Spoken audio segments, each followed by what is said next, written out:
अस्सलाम वालेकुम, welcome back dear students. आज नई वीडियो के साथ आज की वीडियो में हमने ट्रांसक्रिप्शन के प्रोसेस की बात करनी है। अब ये हमारे पास जो ट्रांसक्रिप्शन है, अगर हम इसकी बात करें ये है क्या, तो ट्रांसक्रिप्शन को पढ़ने से पहले एक पिछला कंसेप्ट थोड़ा सा आप माइंड में लाएं कि सेंट्रल डोग्मा किसे कहते हैं। जो हमारे पास जीन्स हैं, जीन्स का जो एक्सप्रेशन है उसको हम नाम देते हैं सेंट्रल डोग्मा। और सेंट्रल डोग्मा को दो बड़े टॉपिक के अंदर डिवाइड किया जाता है, एक है ट्रांसक्रिप्शन और दूसरा है ट्रांसलेशन। तो सेंट्रल डोग्मा में से जो पहला टॉपिक है ट्रांसक्रिप्शन, हमने उसकी बात करनी है। तो ट्रांसक्रिप्शन में हम करते क्या है, एक डीएनए होता है, डीएनए से मैसेंजर आरएनए को बनाया जाता है। डीएनए से मैसेंजर आरएनए को जब बनाएंगे तो इस प्रोसेस को हम नाम देते हैं ट्रांसक्रिप्शन का।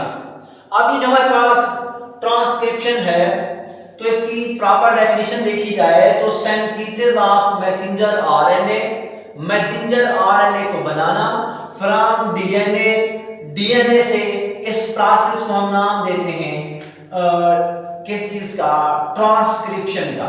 अब it is the first step of gene expression. Gene के एक्सप्रेशन का ये पहला स्टेप है, क्योंकि मैंने पहले कहा हुआ है जो पहला स्टेप है जीन को एक्सप्रेस करने का वो है ट्रांसक्रिप्शन। इसके बाद एक और टॉपिक या स्टेप आता है, उसको नाम देते हैं ट्रांसलेशन का। तो ये हमारे पास फर्स्ट स्टेप है जीन एक्सप्रेशन का, तो इसी वजह से यहाँ पे हमने लिखा हुआ है कि it is the first step of gene expression. अब ये जो हमारे पास ट्रांसक्रिप्शन है, इसको चलाने वाला जो मेन एंजाइम है, जो सबसे ज्यादा मेन फंक्शन परफॉर्म करता है ट्रांसक्रिप्शन को चलाने के लिए, उस एंजाइम का नाम है RNA polymerase.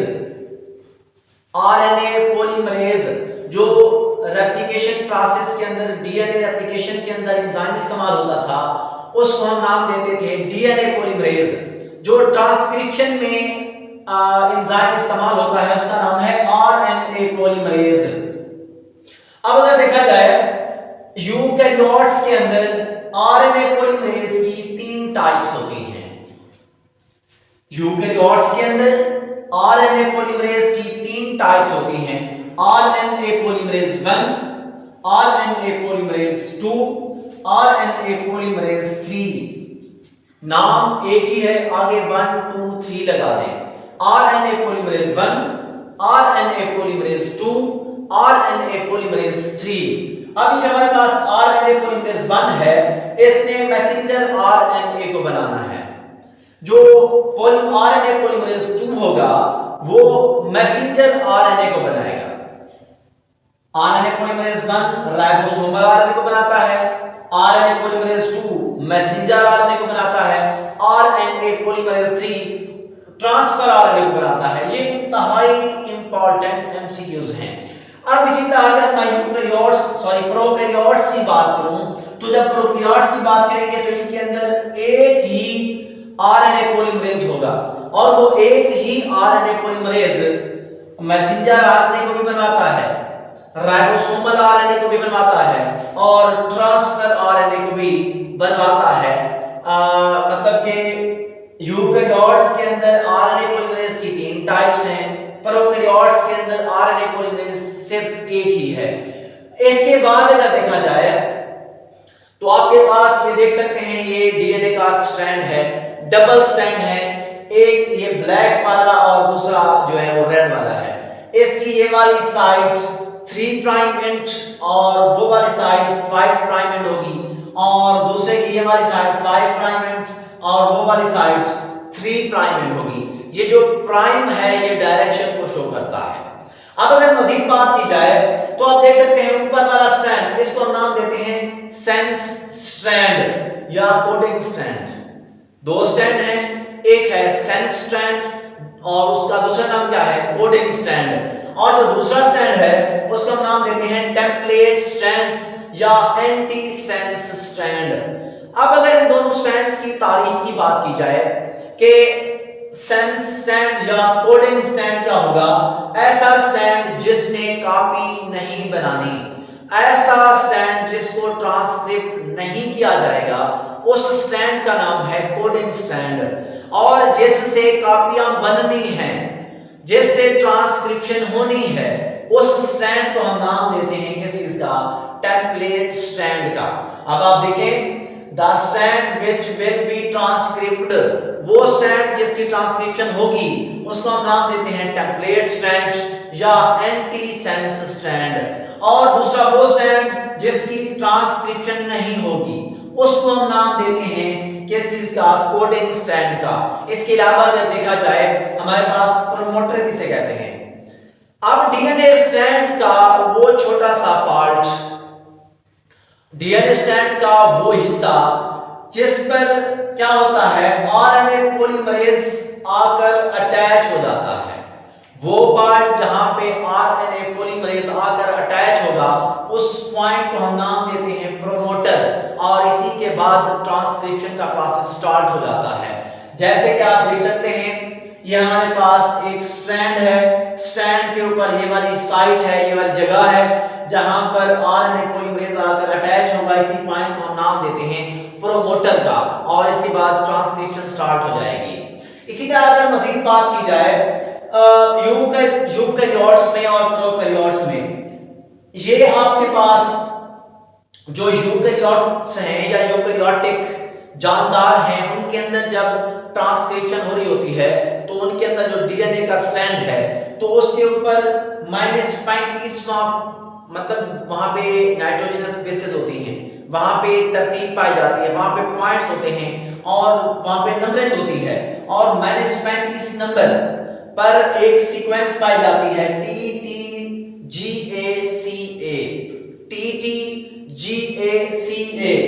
Thiamine, guanine, adenine, cytosine, adenine. यहां पर भी प्रोमोटर आकर अटैच होता है। इसी तरह TATAT, टटाट भी बोलते हैं, इस पॉइंट पर भी कौन आकर अटैच होता है? RNA polymerase. इसी तरह अगर प्रोकैरियोट्स की बात की जाए तो यहां पे TTGACA ये किस नंबर पर होगा? -75 नंबर, और ये सीक्वेंस है डीएनए के ऊपर। तो यहाँ पे ये दूसरे वाले जो है -25वां मतलब नंबर जो है वहां पे प्रोमोटर का अटैच होता है। जैसे कि आप देख सकते हैं ये माइनस से -35 तक, तो 10 और 35 के दरमियान जहां पे प्रोमोटर आकर अटैच होता है, ये आपके पास एक स्ट्रैंड है। इसी तरह अगर इसकी बात की जाए, ये भी स्ट्रैंड है और -75 से -25 इसके दरमियान जो है प्रोमोटर क्या होता है? अटैच होता है। यहां पर भी प्रोमोटर अटैच होता है और वहां पर भी प्रोमोटर अटैच होता है, जिसकी वजह से ट्रांसक्रिप्शन का प्रोसेस स्टार्ट हो जाता है। इसके बाद अगर देखा जाए हमारे पास जो मेन एंजाइम है वो है आरएनए पॉलीमरेज, और आरएनए पॉलीमरेज ही क्या करता है? वहां पर अटैच हो जाता है प्रोमोटर वाली जगह पर। अब जो आरएनए पॉलीमरेज है ये दो पार्ट पर मुश्तमिल है, सिग्मा फैक्टर और कोर एंजाइम। सिग्मा फैक्टर और कोर एंजाइम, ये जो सिग्मा फैक्टर है ये ट्रांसक्रिप्शन के प्रोसेस को इनिशिएट करता है, ट्रांसक्रिप्शन के प्रोसेस को स्टार्ट करता है कि ट्रांसक्रिप्शन का प्रोसेस जो है वो बड़े अच्छे तरीके से हो जाए। तो इस चीज को कंट्रोल करने वाला एंजाइम जो है वो है सिग्मा फैक्टर। इसी तरह दूसरा पार्ट अगर देखा जाए वो है कोर एंजाइम। अब जिसने क्या करनी है? जीन की या डीएनए का जो जीन है उसकी कॉपी बनाकर मैसेंजर आरएनए को बनाना है, जिस एंजाइम है उसका नाम है कोर एंजाइम। अब ये जो हमारे पास सिग्मा फैक्टर है ये क्या करता है? It help to attach with promoter, promoter के साथ आरएनए पॉलीमरेज ने अटैच होना है, तो उसकी अटैचमेंट में जो हेल्प करने वाली चीज है वो है सिग्मा फैक्टर। और जो कोर एंजाइम होगा ये क्या करता है? It moves on template stand, template stand जो सांचे के तौर पर इस्तेमाल हो रहा है, स्टैंड जिसने ट्रांसक्रिप्ट होना है उसके ऊपर मूव करता जाता है कोर एंजाइम। इसी तरह अगर देखा जाए सिग्मा फैक्टर क्या करता है? It release after starting transcription, जब ट्रांसक्रिप्शन का प्रोसेस स्टार्ट हो जाता है तो ये जो हमारे पास सिग्मा फैक्टर है ये वहां से रिलीज हो जाता है। अच्छा भाई, ये हमारे पास जो है एक डबल स्ट्रैंड है डीएनए का। तो डीएनए के डबल स्ट्रैंड के ऊपर आप देख सकते हैं आरएनए पॉलीमरेज आकर अटैच होता है। जब आरएनए पॉलीमरेज आकर अटैच होता है डीएनए के डबल स्ट्रैंड के पास, तो वो जो डीएनए का डबल स्ट्रैंड बल्क है वो ओपन अप हो जाता है, अनकॉइल्ड हो जाता है। जैसे कि आप देख सकते हैं यहाँ पे आकर अटैच हुआ तो ये सारी की सारी जगह क्या हुई, ओपन हो गई। अब यहाँ पे आप देख सकते हैं ये ओपन जगह है, ये स्ट्रैंड कोडिंग स्ट्रैंड है जिसमें ट्रांसक्रिप्ट नहीं होना। ये स्ट्रैंड जो है टेम्पलेट स्ट्रैंड है, इसने क्या होना है, ट्रांसक्रिप्ट होना है। और ये जो एक बबल बना है, एक ओपन अनकॉइल्ड पार्ट बना है, इसको हम नाम देते हैं ट्रांसक्रिप्शन बबल का। ये शार्ट क्वेश्चन में भी आ सकता है। अब यहाँ पे आप देख सकते हैं ये जो आरएनए पॉलीमरेज है, यहाँ पे ऐसे आरएनए बनेगा, ये स्ट्रैंड अपनी कॉपी बनाता जाएगा और आरएनए जो है बनता जाएगा, मैसेंजर आरएनए से बनते बनते बनते एक चेन बनती जाएगी। इसकी बात हम आगे करते हैं, लेकिन इसको ट्रांसक्रिप्शन बबल जो है वो कैसे बना है इसकी बात पहले कर लेते हैं। अब transcription bubble, the uncoiled part of duplex, जो डुप्लेक्स कहते हैं डबल स्ट्रैंड का जो अनकॉइल्ड पार्ट बना है और उसने बबल को बना दिया है with the help of RNA polymerase. RNA polymerase की मदद से जो डुप्लेक्स था, डबल स्ट्रैंड था, उसके ऊपर एक बबल बना है, उसको हम नाम देते हैं ट्रांसक्रिप्शन बबल। अब ट्रांसक्रिप्शन बबल जब बन जाता है तो आप देख सकते हैं इस पॉइंट को हम आगे लेकर जाते हैं। यहाँ पे आप देख सकते हैं यहाँ पे ये स्ट्रैंड मूव करता जा रहा है और यहाँ पे जो है मैसेंजर आरएनए बनता जा रहा है। और मैसेंजर आरएनए जब बनता जा रहा है तो एक पॉइंट ऐसा भी आएगा कि मैसेंजर आरएनए मुकम्मल बन जाएगा। तो मैसेंजर आरएनए जब मुकम्मल बन जाएगा तो इस प्रोसेस को हमने स्टॉप करना है। तो इस प्रोसेस को स्टॉप करने के लिए एक पॉइंट आता है और उस पॉइंट का नाम है टर्मिनेशन पॉइंट। उस पॉइंट का नाम जो है वो है टर्मिनेशन पॉइंट। अब टर्मिनेशन पॉइंट या इसको आप स्टॉप सिग्नल भी कहते हो। अब ये स्टॉप कैसे होगा, इस पॉइंट को आपने समझना है। पूरे टॉपिक का सबसे जो अहम पॉइंट है वो यही है।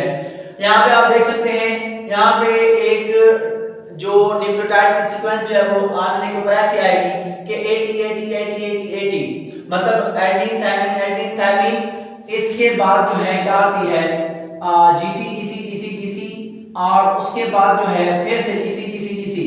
तो यहाँ पे एक इस तरह की एक जो है आरएनए मैसेंजर आरएनए की एक जो है पिन बन जाती है या गिरह बन जाती है। तो जब ये गिरह बनती है तो यहाँ से इसको सेपरेट कर दिया जाता है।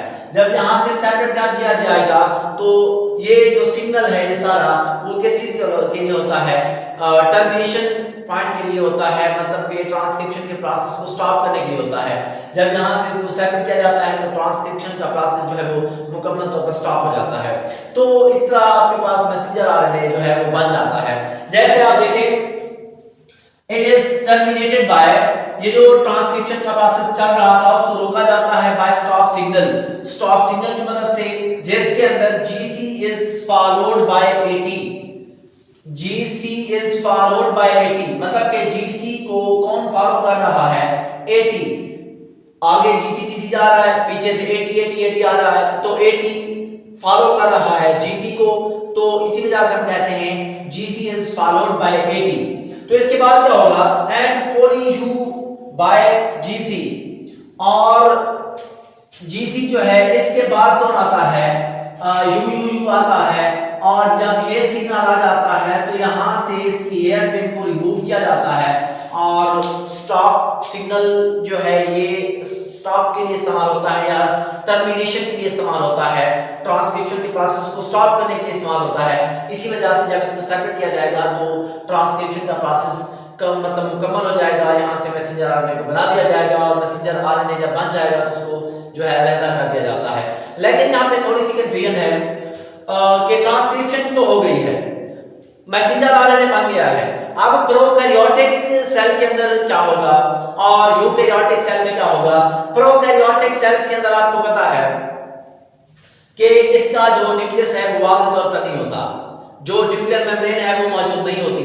इसी वजह से मैसेंजर आरएनए जो ही बनता है उसको डायरेक्ट साइटोप्लाज्म में भेज दिया जाता है। इसमें कोई कंफ्यूजन नहीं है, इसमें कोई भी इशू नहीं है, कोई भी मसला नहीं है, जो ही बनेगा फौरी तौर पर भेज दिया जाएगा साइटोप्लाज्म में। लेकिन यूकेरियोट्स के अंदर मैसेंजर आरएनए एक बहुत बड़ा सफर जो है उसको तय करना पड़ता है। जब सफर तय करना पड़ता है, इसी वजह से सफर जब तय कर रहा होता है तो फास्फेटेज और न्यूक्लियस एंजाइम उसको नुकसान पहुंचाते हैं। तो उस नुकसान से बचने के लिए जो है यूकेरियोटिक के अंदर जो मैसेंजर आरएनए है उसको प्रोटेक्शन दी जाती है, वो अपने आप को प्रोटेक्ट करता है, अपने अंदर मॉडिफिकेशन लाता है। अब जब मॉडिफिकेशन लाता है तो कैसे लाता है ये बात करनी है। ये आपके पास मैसेंजर आरएनए है, इसका जो 5 प्राइम एंड है इसके ऊपर 7 मिथाइल जीटीपी लगा दी जाती है और इसको हम नाम देते हैं हेड का, और ये जो है कैप इस पर अटैच हो जाती है, और जो अटैच होने वाली चीज है इस पर वो कौन सी है, 7 मिथाइल जीटीपी, और पिछला पॉइंट वो हमेशा टेल होगा, उसके साथ जो अटैच होती है वो है एडिनाइलेट। अब जब ये अटैच हो जाते हैं मैसेंजर आरएनए के ऊपर तो मैसेंजर आरएनए को प्रोटेक्शन मिल जाती है। मैसेंजर आरएनए जो है मतलब अपने आप को कवर कर लेता है, जिसकी वजह से बाहर से कोई भी एंजाइम जिसको हम फास्फेटेज और न्यूक्लियस कहते हैं ये उसको नुकसान नहीं पहुंचा सकते। तो ये हमारे पास एक सिंपल सा टॉपिक है जिसको हमने नाम दिया हुआ है ट्रांसक्रिप्शन का। तो उम्मीद है समझ आ गई होगी, दुआ में याद रखिएगा। ओके जी, अल्लाह हाफिज।